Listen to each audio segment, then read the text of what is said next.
You're listening to Neurodivergent Mates.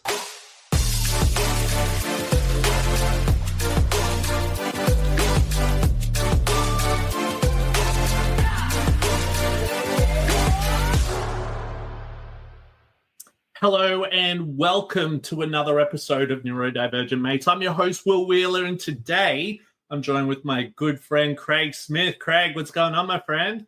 Yeah, it's great to be here, Will. Thanks for having me on. No problem.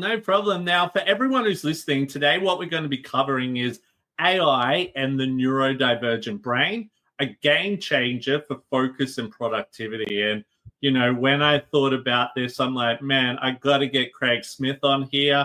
He is killing it with all this stuff. And I really enjoy what you're talking about, all that. But look, before we do get into that, I might just do a little bit of housekeeping for anyone who might be new to the podcast, all that. Now, if you haven't already done so, please subscribe, like, and follow to all of our social media pages. You can check us out on TikTok, Facebook, Instagram, X, Twitch, YouTube, LinkedIn, and please subscribe, follow us, whatever you do, wherever you listen to your podcast. Please check us out. We're on pretty much every platform. Like it, comment, whatever you can do to help with our algorithm. It really does help. Now, another big shout out to Neurodiversity Academy. Please go to neurodiversityacademy.com. Check out all the work that we're doing there. Got some really cool stuff coming out in the next couple of months. So please go and check out what we're doing there. It would really help. Now, also too, I'm not sure if some of the discussions will be triggering today. They could be. But if you do need help, please reach out to a loved one or call emergency services. We're not doctors. This is a space for sharing experiences and strategies. Craig, you're not a doctor, are you, mate? I'm not a doctor. Okay, good. Okay, at least I got, because I've had people on before who are doctors. So it's like, well, actually, this person is a doctor. But also too, if you've got some questions and you're listening to this live, please put them into the chat in whatever platform you're listening to. It's always great when we've got people listening back and interacting with the podcast and going with that there. But Craig, you ready to rock and roll, my friend? Yeah, let's do it, Will. Nice, man. Now, look, I'll start with the normal one. Look, tell us a little bit about yourself. And I think, before we jumped on, you're into music, correct? Well, and I love my music. And actually, that's what I was going to do before anything else with my career. I used to be a pipe organist back in the day. So I used to play a pipe organ here in Newcastle at the Conservatorium. And I thought I'm going to be an organist, but the economic climate for organists was not great. So I thought, what can I do? Instead, I might try music teaching. And then I got into, I'm a school teacher now by trade. I've been teaching for 20 years. And I've spent most of that time in neurodivergent education. So I've taught in schools for autistic students for that entire time. These days I work for a project called Positive Partnerships. We're a federally funded project who run workshops, free workshops for families, for educators. And the focus is on, I guess, that homeschool partnership to support autistic students and neurodivergent students at school. So that's what I do during the day. Yeah, cool. Yeah, man. What a jump from going from did you say an organist? Is it? Yeah. The big pipe organ. So you've got what you see in a church. Exactly. Really? First ever job was playing at weddings when I was in year 5 at school. So I was about 10, and I'd play the organ in a little church for weddings, and they give me an envelope with a $20 in it, and then wow, moved on to me playing bigger organs, I guess, over time. Yeah. So I've always loved that and just music in general. So that's where I started. Yeah, cool. And then teaching. So how did you get into teaching from that, out of curiosity? Were you always curious, man, I want to be a teacher? I think I thought it might be good to teach music. I thought this might be cool, and I looked at high school music teaching, and then I don't know, I tried a few different things with teaching, but the real spark for me was when I got an opportunity to teach in a more like a special needs sort of environment, which at the time was like a special school for children with physical needs and like a lot of different kids in one school. And I just sort of thought to myself, hang on, this is super cool, because like I'm actually teaching functional ways to live and ways to do things and ways to communicate and ways to be independent. And that to me felt much more exciting than probably just pure academics. I was teaching that maybe was a bit more real. So that really spoke to me, and I always wanted to stay in part of inclusive education and diverse education. So that's sort of the path I took. Yeah. So did you ever find with some of your pupils, maybe, especially since you were working in a special school and all of that, and communication might have been difficult for some of these people, but when they were playing music, was it like they were able to communicate in that type of way? Oh, man, absolutely. And like some of my best memories from the early days were students who loved music as much as I did, and really connected with it. And it was my first taste of how strengths-based teaching can really be such a positive force for kids, Like if you're like, okay, this kid is really good at music, they love music, so how are we going to utilize that as part of their school journey, And so I had some really tremendous experiences with that, and with kids who were really committed to doing that with me. And some of those kids now have gone on to get careers in music, and I think like how nice it is to think they had the opportunity as a kid that rather than the teacher saying, leave your music at home, we're here to do a spelling yeah, or something else. Instead, we were always like, bring more of it in, like bring in your records and bring in your instruments, and let's make that part of it. And I think that's nice. Like that's something that felt to me a really nice way of teaching, to be able to say yes to what kids liked doing, rather than saying, no, this is a place of very particular learning, Yeah. No, that would have been a really great experience. I think it would have been mind-blowing as well, because you probably, and society probably rides off some of these people. I know I was written off a lot of the time, like, look, Will's never going to be able to do this or that or whatever like that. But then once you get them into a room, and I don't know if they're playing instruments or whatever, and you're like, what? Like, this is next level. That would have just, like, I'm assuming goosebumps would have been going down your body, man.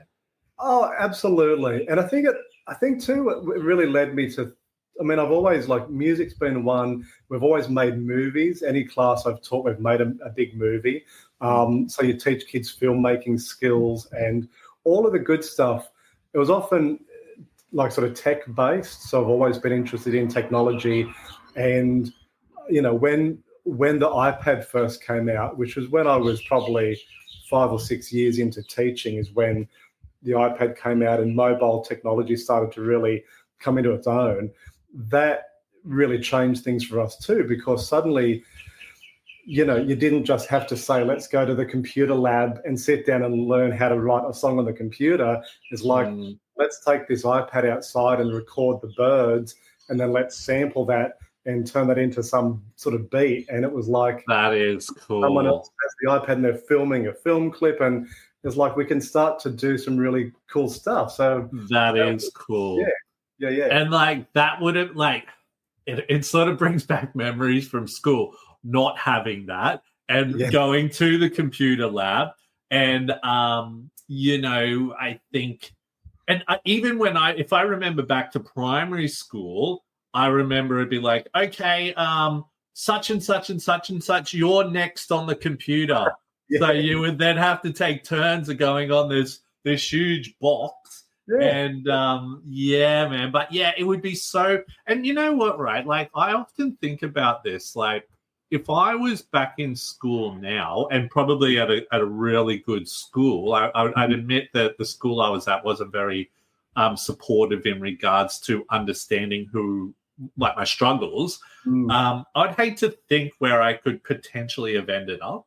Yeah, it does. It makes you wonder. I mean, I had a very different sort of school experience, I'm sure, but I still think like I loved a lot of things that I would have loved teachers to have been more embracing of, and to think, come on, let's see where you can take this, Craig. Instead, it was stuff that you had to learn yourself, in the few minutes of spare time you had during the day or the night, and you tinker with stuff. But you just, you do. I mean, that's the hope for the future, is that we crack the code of like getting schools to be strengths based and interest based, and let kids flourish instead of saying leave it at home. Yeah, totally. And I think, look, I think we're starting to see schools popping up like that, like really unique. I've been speaking to a few people recently, but I think that flows well into this next question. Tell us a little bit about the work that you're doing. I think we're definitely here to speak about the new technology coming out, and I think like you were saying before, we're at with AI, it is at the worst point possible right now, and it's still pretty kick-ass. So please share us a little bit about that. No, I think that phrase is really, it always blows my mind, this idea that the AI that we've got today is the worst version of the software that's probably ever going to exist, because it's just going to get better. And yet, like you said, you just think about what we've got now and you're like, but this is insanely interesting and can do all these things. So that's its own sort of journey, I guess, thinking about where that stuff can go. But yeah, Will, I guess even going back to what we were saying about iPads in schools, I started to then think back then, like, how can this technology support everyday living? Like, what can it do to make all different parts of life a bit easier? And it's hard to sometimes throw your mind back like 10, 15 years where we didn't all have a smartphone in our pocket, and you didn't all have your Google drives, your calendars all synced up and stuff. Like, we were all, that wasn't part of our daily life. So it was like we were winging it. We were winging it, right? We were. That's right. And you go to the shops and you take a to-do list of your shopping list, and you've got maybe a calendar book with phone numbers to ring, and like all stuff that now just feels so prehistoric, but 10, 15 years ago, that was pretty standard. But when smartphones came out and you started to be able to set reminders, and you started to be able to have notes full of shopping lists, and your calendars were there, it felt to me like that stuff was also the sort of stuff that I used to try to teach my students in school how to do. Like, let's use different apps to to put together a visual timetable of what we're going to do for the day, and we'll put together a timetable, a shopping list. It felt to me like all those digital tools started to come together in a way that was very natural, and that you could just, everyone was starting to use shopping lists and to-do lists and that in really natural ways. Anyway, I feel like that then has led into what I'm interested about with AI, which is like, all right, we all know you can barely go on LinkedIn and refresh the page and not see something about AI at the moment. True. AI is going to erase all university courses because students are just going to cheat, or lectures are going to be virtual, or like it's either like really optimistic or really scary. I'm sort of like, I don't even want to be part of that conversation, because my interest in AI is about what can we do to help improve our lives every day, like particularly executive functioning stuff, and the work I've done with colleagues and friends who are neurodivergent, to say, well, what's the impact? Like, what's the lived experience? So the main thing that I've really been interested in probably has been like walking and talking with AI, because I walk and talk with AI every single day. I get up in the morning, I put my dog on his leash and I put my headphones on, and for an hour I'll load up Chat GPT, I'll do the voice mode, and I'll just say, good morning. I've got a whole bunch of things in my head that I want to just put out there, and AI listens to it all, and then I say, help me organize my day. Let's plan things, let's brain dump, and let's sort stuff out. And by the time I've done my hour's walk and come back home, I'm like, all right, I'm set. So that to me, that sort of thing is really interesting to think about. Because could I ask, like, do you have problem, like they've got so many things going on up there? Is it do you find like because when you can't get that out or get it onto something or something like that, that causes like maybe anxiety or something, or it has in the past?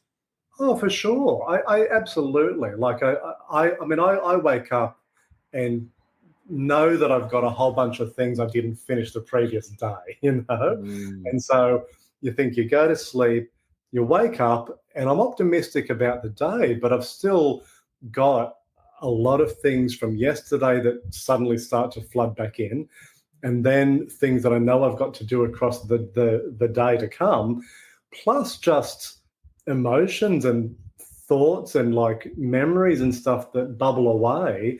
And I think you either tell someone in your life about this, but it's a pretty heavy load to put onto someone to say, can I just tell you everything that's in my head for the next 30 minutes? Like, that's tough.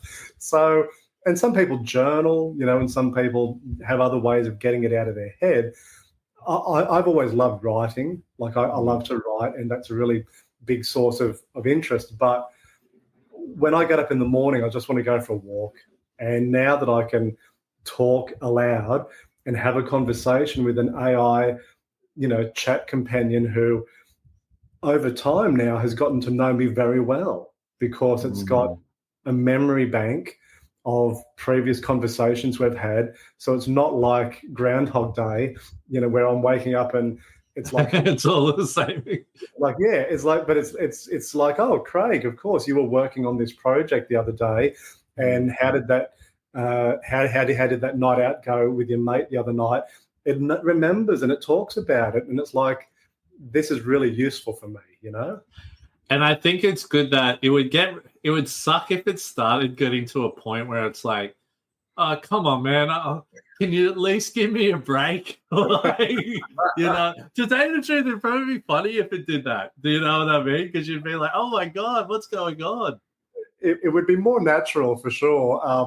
But for me, it feels like, and actually it's interesting, Will, I was chatting to someone the other day who's autistic and has ADHD, and they were talking about how socially drained they get when they have to talk to people, and they mask a lot, and they're just like, their social batteries run out very quickly when they're having to have a chat with someone at work or at the supermarket. But they talk to AI as well, like I do every day. And they were like, I don't get drained when I talk to AI, because I'm not worrying that I'm boring it. I'm not worrying that, have I been talking too long about something that I really love and the other person's just being polite? And it's kind of like, it's almost like talking to a pet, like if you've got a dog or a cat and you're just chatting away, it's like, that doesn't drain your social batteries, because they just like everything you're doing. So it's like, AI is that easy companion that, I mean, I'm saying companion, it can be whatever you want it to be. For me, it's almost like a personal assistant that puts my to-do lists in order and that kind of thing. But I think it's, for lots of us, it's just a very low pressure dialogue that it's always positive. It doesn't get bored. Yeah.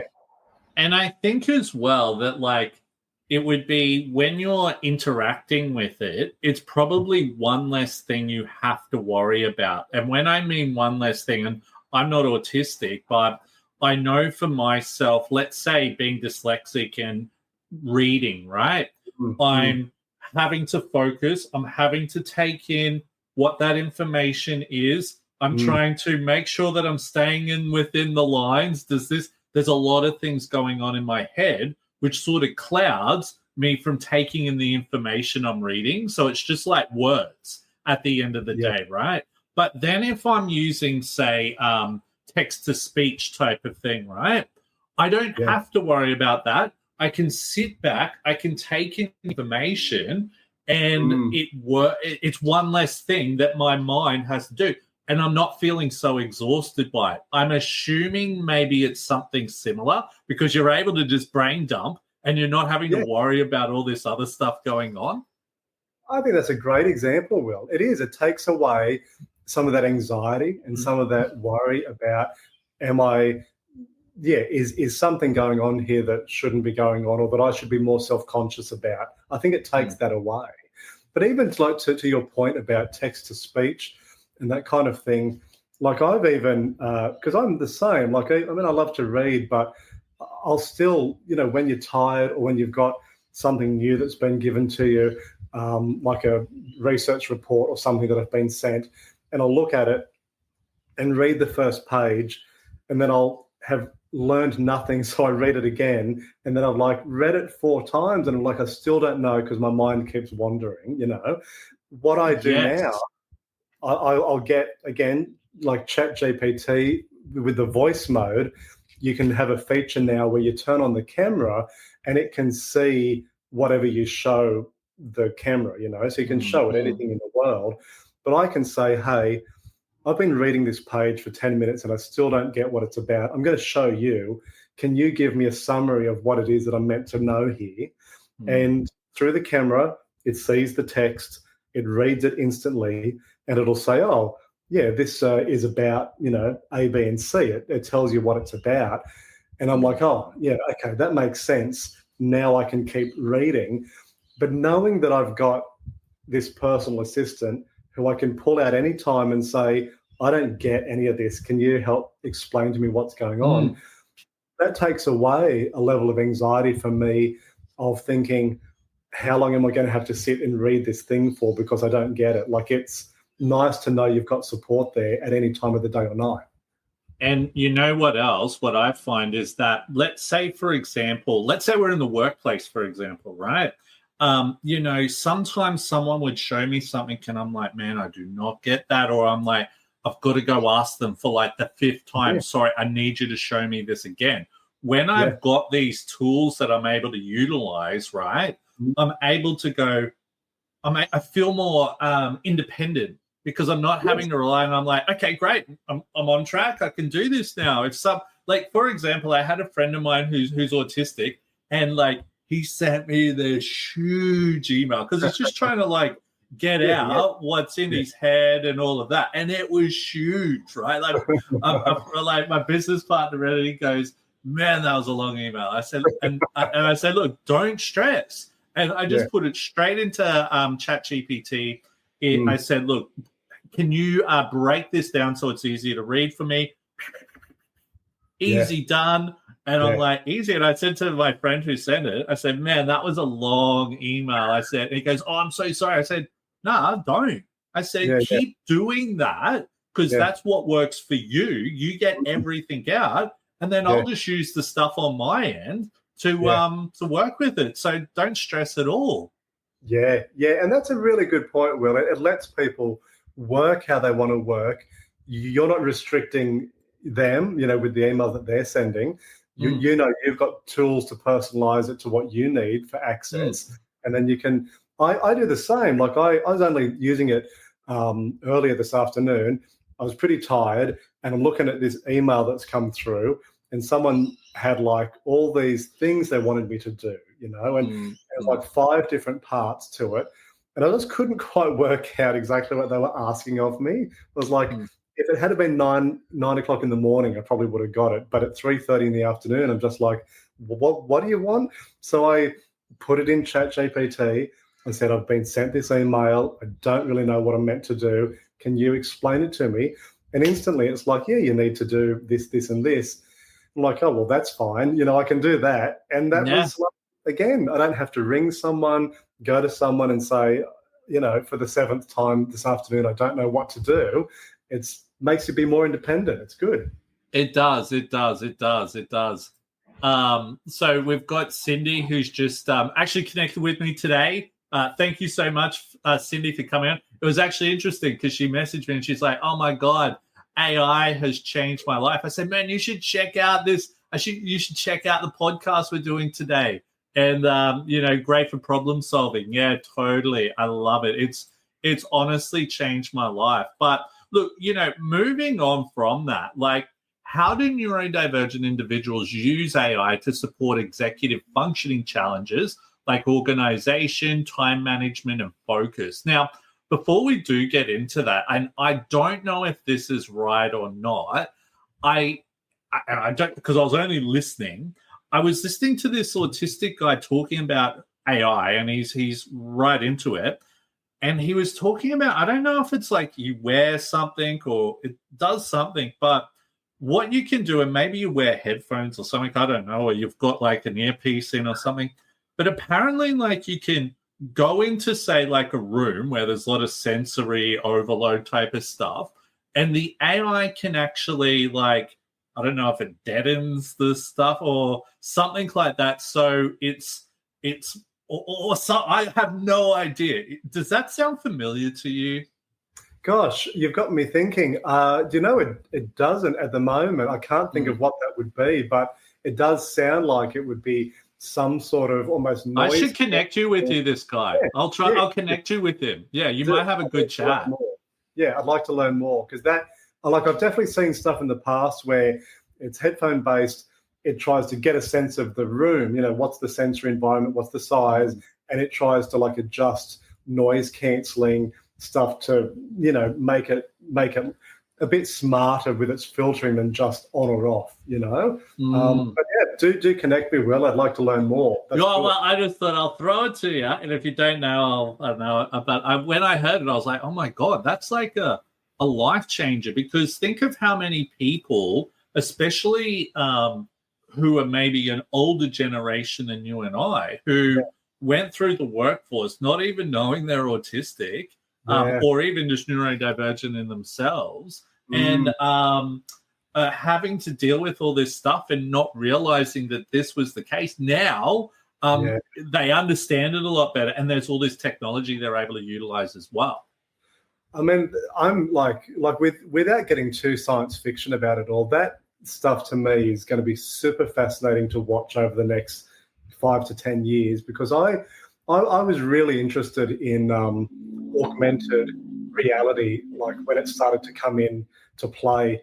Google Glasses were a tool. Did you remember Google Glasses? Well, they were. Oh, well, I don't know if I remember Google Glasses, but didn't Meta bring out glasses, or the Ray-Bans? They've got some now. That's right, the Ray-Bans. And really, they started with Google about 12, 13 years ago.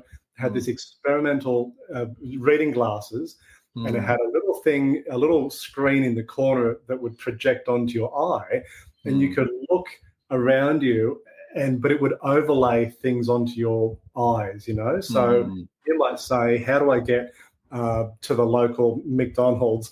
And it'd like show you arrows in front of your eyes. Oh, like, really? Oh my God. Because some people struggle to follow maps on Google Maps. So if they had that, it would be like, oh, yeah, I just need to go that way. And I know I sometimes do. I'm like, am I going the right way? And then I'm trying to look at like certain shapes of buildings. And oh, my God. So that stuff is super interesting when you think about the potential of AI in that space. Because like you were saying about, maybe sound cancelling or sensory regulation based on, knowing the environment. But what if it could also, if you were like in a social situation and you were like, I don't quite know what's happening here, what's the tone, what are people's faces doing, and whether that augmented reality could be like, hey, there's an 80% chance that person's pretty cranky, like just to give you a bit of I don't know, like it sounds science fiction, but I can see that stuff happening. It could be, yeah. Yeah, interesting. So maybe from what we're just like, how do neurodivergent individuals use AI to support executive function? So you've sort of touched base on a little bit of this, would you say? Yeah, I think for me, like, and I sometimes use the example with executive functioning, like, I mean, I know people probably know who are tuning into your podcast, but it's almost, to me, it's the administration team in the brain that just organizes and plans.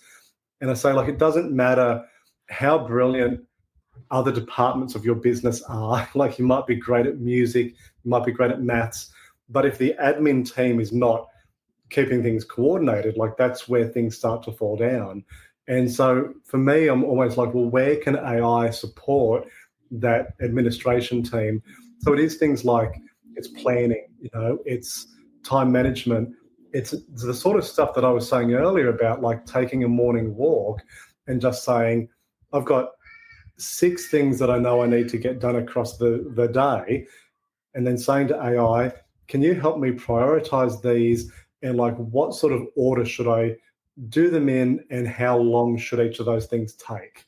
Because I might be like, think, I can get that done in 10 minutes and I'll get this done in 5. And then AI is like, no, you need to set aside an hour and a half to get that done. And maybe you should do that while your mind is fresh in the morning, and then do this second thing after morning tea. And, like, I think, and again, the more that the systems get to know you, they help you to know how you work, know what you're good at certain times of day, and help you prioritize. And that stuff is really interesting to me.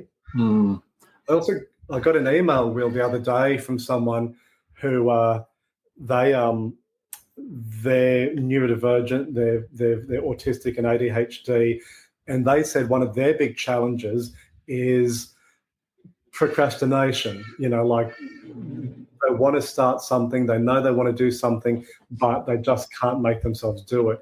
So they've been saying to AI, help me role play, like, help me create a fantasy where I'm actually motivated to do stuff.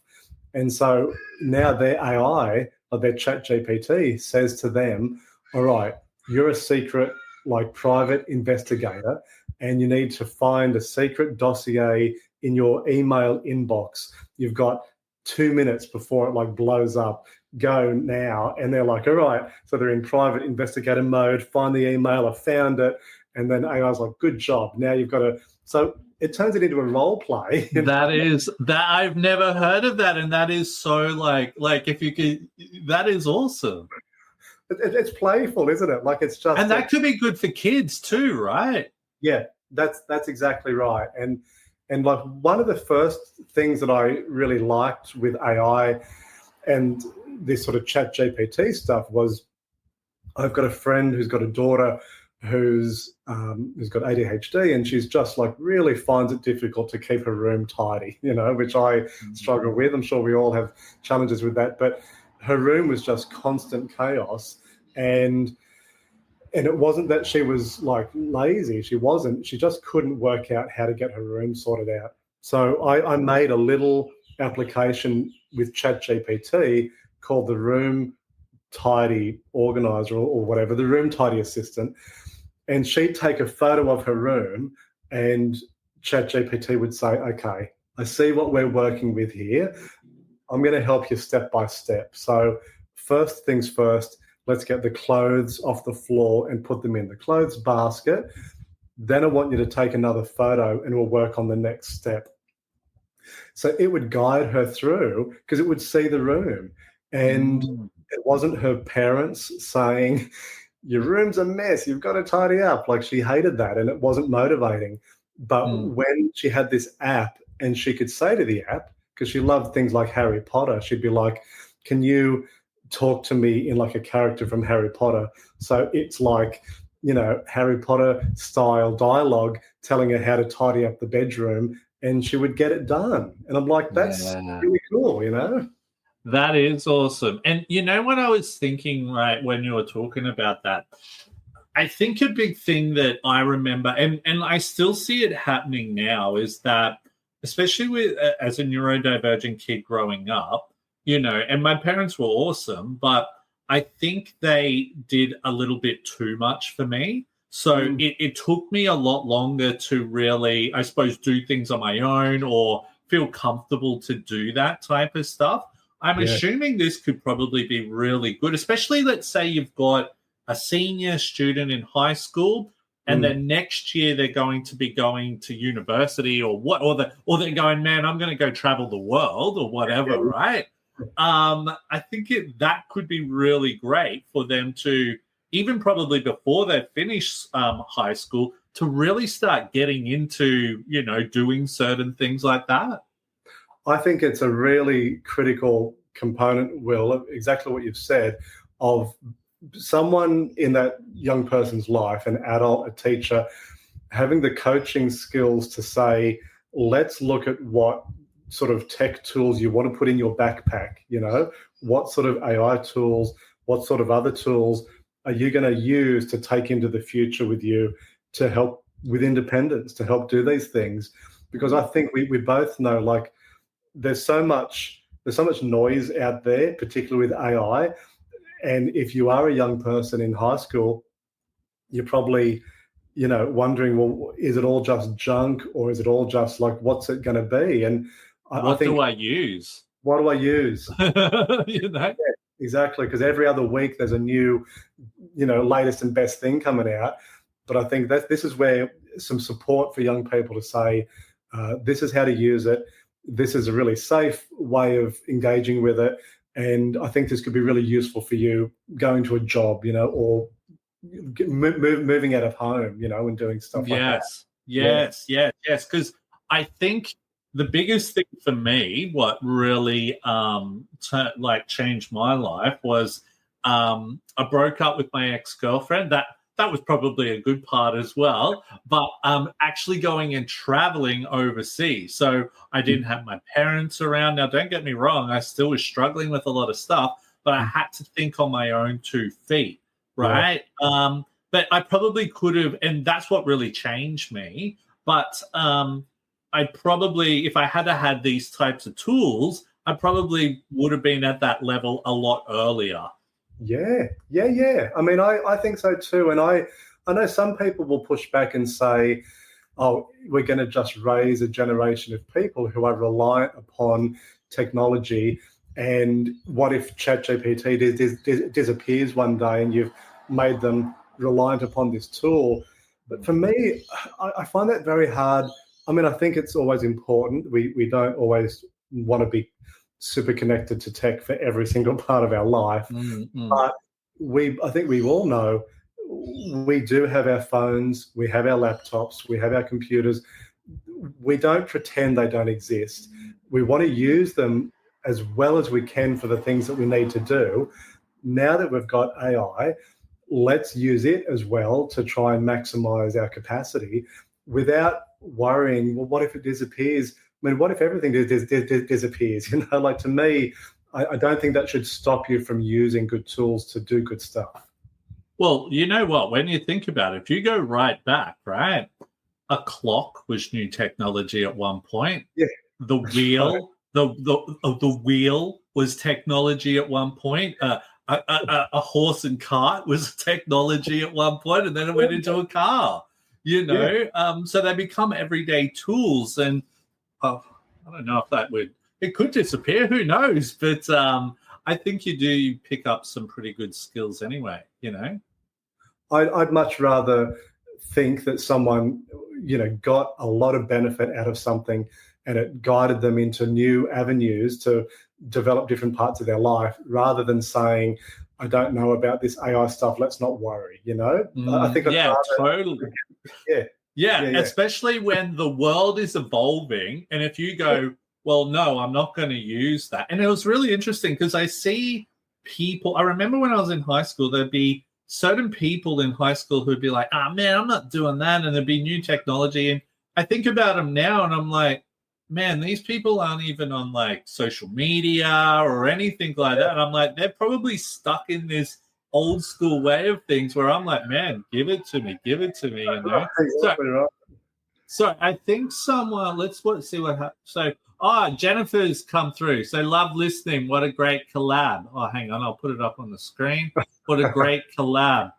Also, the admin team for executive functioning. So clever. So awesome to see you, Jennifer. Sorry, which question were we up to? I think it was this one here. Now, what are some real-world examples of neurodivergent people leveraging AI tools in their personal and professional life? So we sort of covered a little bit of that there, but did you want to elaborate on that? Yeah, I'll give you another one because this is from a friend of mine who she's neurodivergent and she works in Newcastle here, and she's always gives me permission to share this example because she was going through a few months where she just couldn't get a life in a good routine. She was staying up way too late every night. She'd be up until 2 a.m. on YouTube, and watching stuff, and then she'd be exhausted the next morning, and she'd need energy drinks to get started, and she was just out of sync, which I've been there too. But she was just, and so anyway, her partner couldn't crack the code. He's just go to bed earlier. She's no, it's not working. And colleagues were can we do anything to help? And no one could. So what she did, she went to ChatGPT and she said, I'm going to give you everything that's in my calendar and all and a few emails. She essentially was I'm just going to scoop up all the data from my life at the moment. I'm going to give it to you. Can you analyze what's going on in my head, and what's going on in my day? And so ChatGPT looked at her calendar, looked at her emails, looked at, she was always taking notes and stuff, and read all of that and said, listen, here's what's going on. You've got no time of a day to get your work done because you've got meeting after meeting after meeting. Your whole day's meetings. You then take your work home with you when you should be resting. You work, you have your dinner, you're still working. You're still sending emails at 8:30 at night. And then finally you say to yourself, I'm going to relax. But then it's 11 o'clock and you stay up and watch a movie until 2 o'clock in the morning. And then you're exhausted the next day. So ChatGPT was what you need to do is make more time during the work day to get your work done at work and not bring it home with you. And it said, can I help you write an email to some of these colleagues who are just booking so many meetings to say, can we push back on how many meetings we're booking? I need to get stuff done. She did that. She took that advice and she straightened out her days. So she was able to go home and relax at 5:30, 6 o'clock, and she started to sleep better. And so she got control of her life again and her daily routines through allowing ChatGPT to analyze her life. And I think that's extraordinary, that she got control back. And, that to me is a really interesting example of the personal impact of these tools. Yeah, I never really thought about putting all my emails in there because, especially for me, I'm running a business. I'm working while running the business. I'm doing a podcast, all of that. And then I will, every afternoon I'll go for a bike ride. But to tell you the truth, I am getting a pretty good sleep these days. I think I'm just exhausted by the time I do go to bed. It would be, I would like to probably look at it and make it even easier, because at the moment it sometimes feels like I'm just winging it still, where I probably could be utilizing technology a hell of a lot better. I think some people will, and I'm sure you can take this too far, but some people just love data about how they're going. They're my smartwatch is telling me my heart rate. It's how long am I sleeping? When am I eating? What are my blood sugars? Some people want a lot of data about themselves and they want to put it into AI and to have it analyze and give them guidance. And for some people, it's really useful. I think probably it's also healthy to know your limits and know when you don't need to give ChatGPT every single part of your life. Yeah, true. Yeah. Totally. So moving on from that, are there any AI tools or technologies specifically designed with neurodivergent in mind, or are we adapting general AI tools to fit our needs? Yeah, so this is an interesting question because part of me wants to say that the mainstream tools like chat GPTs and other software like that, when you listen to the engineers who make this stuff, and even the CEO of OpenAI, Sam Altman, they're very open about their neurodivergent minds themselves, and like these are the mainstream tools. So, like I remember reading once, someone was saying AI is quite biased and not inclusive and not sort of friendly to neurodivergent minds because it's built on very generic neurotypical sort of content. And I thought, all right, I think there's probably examples of that, but these tools, and not to stereotype the link between like tech and neurodivergent minds, but a lot of these people in these tech companies, like I said, are very open about their neurodivergent status, and they are the ones building these tools. And I think to me that is a sign that there's probably a lot of resonance and a lot of links between why AI is really interesting to people with neurodivergent minds, because I think it already is quite inclusive of that space. I mean, there are tools out there. I mean, one of the first ones that I saw was a website called Goblin Tools, and Goblin Tools was one of the first web-based like to-do list websites that I found that you could put a to-do list in, and then it would break down the steps that you needed to take to get those things done. So you might say, on my to-do list, I need to I need to fill the car up with petrol, and it would say, all right, here's the steps involved in that. Step 1, make time to go and get your car. Step 2, find a good service station with affordable fuel. Step 3, fill up the... So it was like an AI tool that was breaking things down into chunks. And that was really taken up quickly by a lot of people in the ADHD community and the neurodivergent community who were like, this is AI for good. Like, this is AI for neurodivergent minds. I've got a web platform, Will, called the Universal Sandpit, and it's a web platform. It's all free, and it's just tools that I've made using ChatGPT, and the intention is to solve like everyday inclusive education needs with a quick fix like AI tool. And I started out with just a couple of tools. And then teachers would write to me and say, can you make a tool that does this? Can you make a tool that takes an assignment and scaffolds it out to all the different things that kids need to do? And I was like, yeah, I'll build that. And so now I've got 9 different tools, and we're getting like 5,000 to 10,000 viewers a month who are coming in and clicking on these tools. And it's like, well, that's, again, it's interesting. Like, there's a real appetite for that. It seems cool. Yeah. So what I'm just doing, I'm just putting it into the chat here. So if people are, listening to it, I've just put your link into your website there so people can go check it out. But if you do want to check it out, if you're listening to this, go to the universalsandpit.org. So ORG. Okay, if you want to check that out. But sorry, someone did share the blind community is credibly resourceful and often comes up with innovative solutions to overcome challenges. Yeah, absolutely, Cindy. And I've got a good mate who is part of the blind community and has been doing some spectacular things with AI. I'll tell you the thing that blew my mind, because I thought this was so interesting. So he's on LinkedIn. His name's David Woodbridge.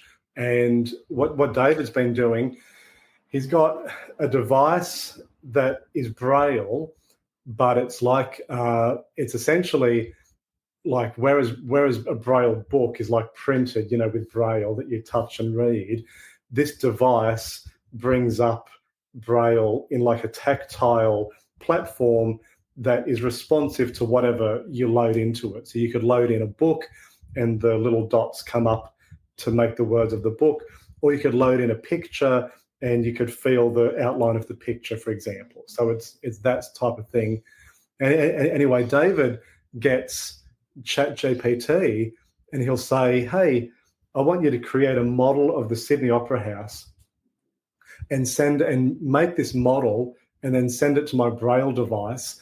And then ChatGPT draws the Sydney Harbour Bridge, draws the Opera House, sends it to his Braille device, and then David feels the Sydney Opera House on his Braille. He's like, oh, that's what it looks like. That's what the Opera House is. And ChatGPT has drawn it, rendered it, sent it to his Braille device to get a sense of what it is. So exactly as our guest there just said, the blind community are doing amazing things. And I think probably a lot of different accessibility spaces are really going hard at innovation here because it's so interesting what's possible. Do you know what I saw the other day? That someone I don't know who it is, probably someone with lots of money, is creating, like, I don't know what it is, like if it's like a contact lens or something that will actually help blind people to see. Yeah, right. Do you know what I mean? Like, that is crazy.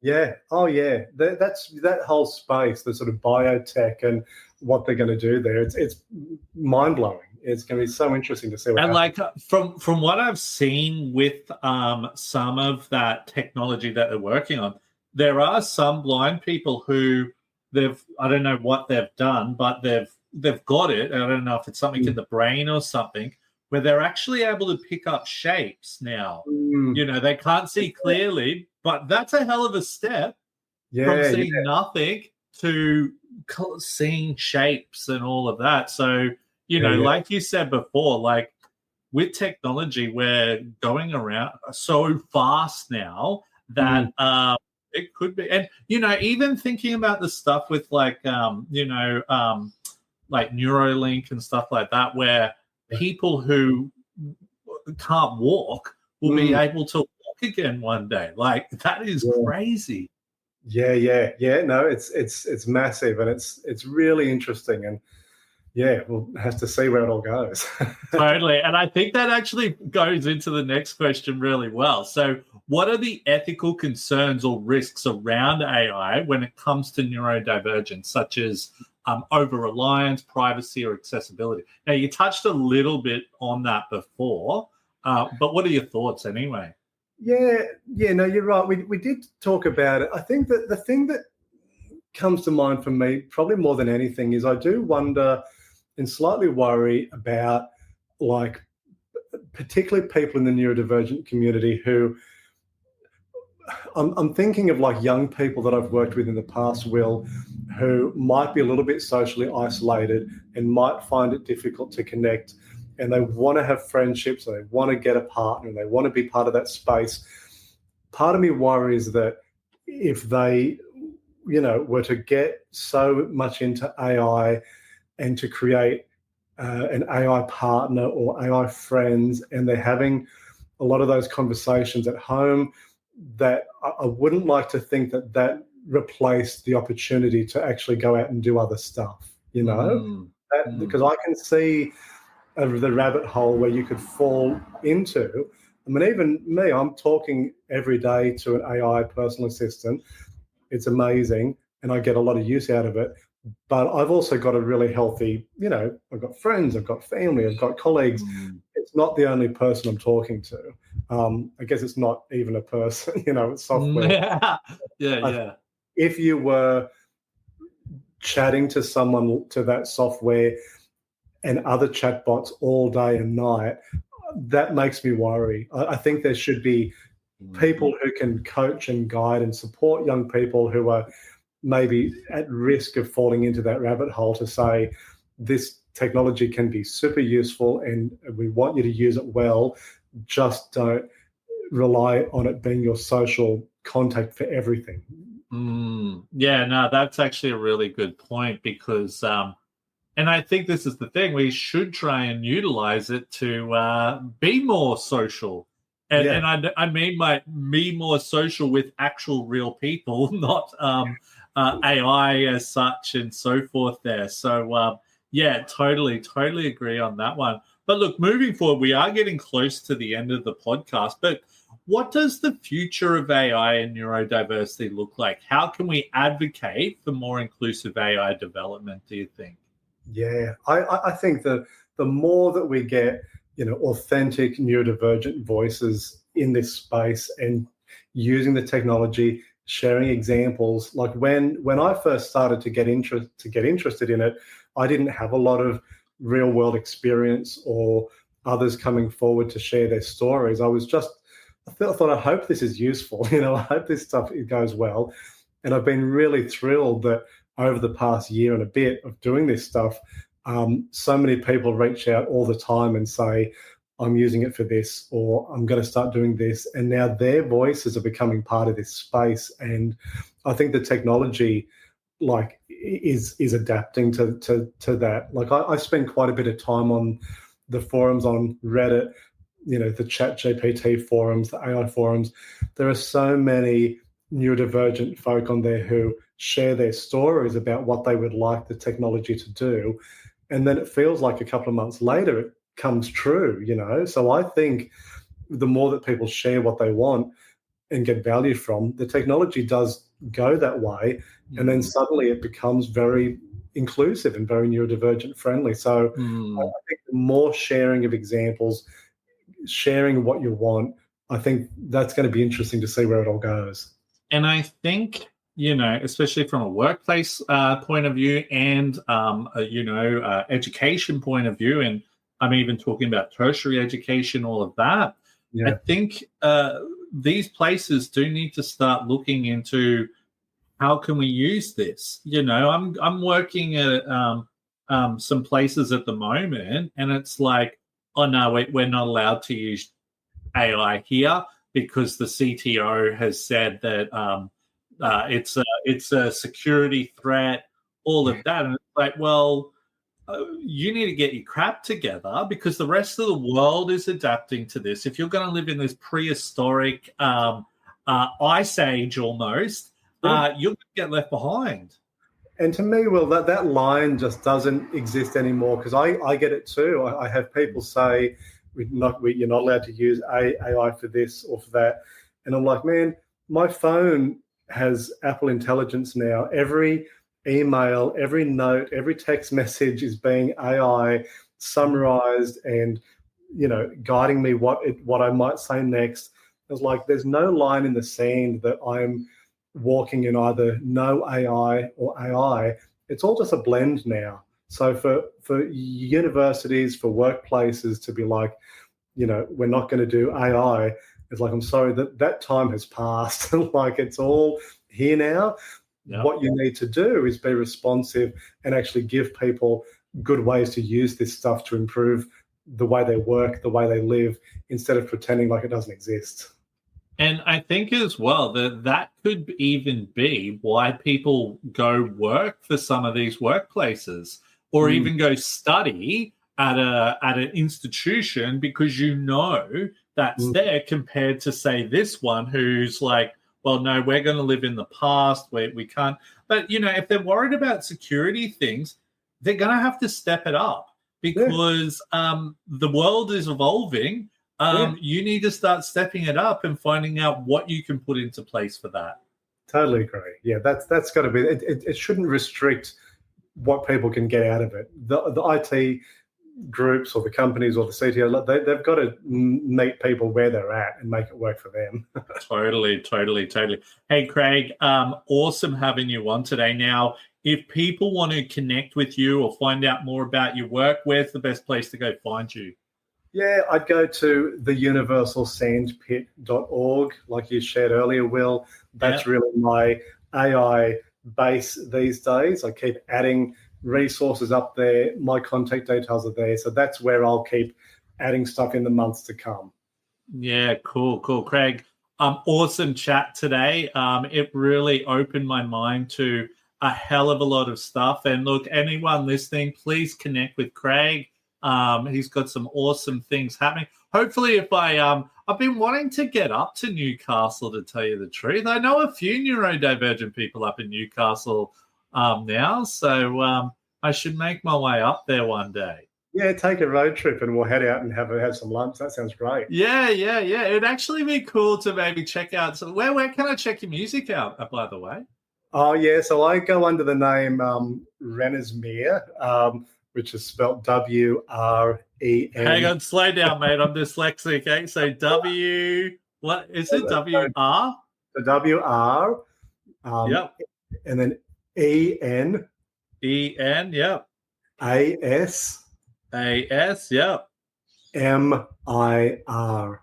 M-I-R. Man, don't ask me to pronounce that. Bloody hell, mate. I'm used to talking to my AI assistant, Will. I just... Yeah. Totally. But look, Craig, thank you so much for coming on today. It was a pleasure. It definitely opened up my mind to a lot of things that I didn't actually realize that AI could actually do. Not that I didn't think it could do it. I just didn't really think about, things like putting my emails all through there and structuring my day differently. I would definitely love to have stuff like that. Personally, sometimes I still use like my to-do list, so I could probably be looking at so many other things, especially, as an entrepreneur in business, it could probably streamline a hell of a lot of stuff that I do. But Craig, thank you so much for your work. And thanks very much for coming on. Yeah. Thanks for your work too, Will. I love watching what you're doing with this space, and thanks for having me on. No problem. And look, for all the rest of our listeners there, or if you haven't already done so, please subscribe, like, and follow to all of our social media platforms, or like us, do whatever on our podcasting platforms. My name's Will Wheeler, and this is Neurodivergent Mates. Till next time.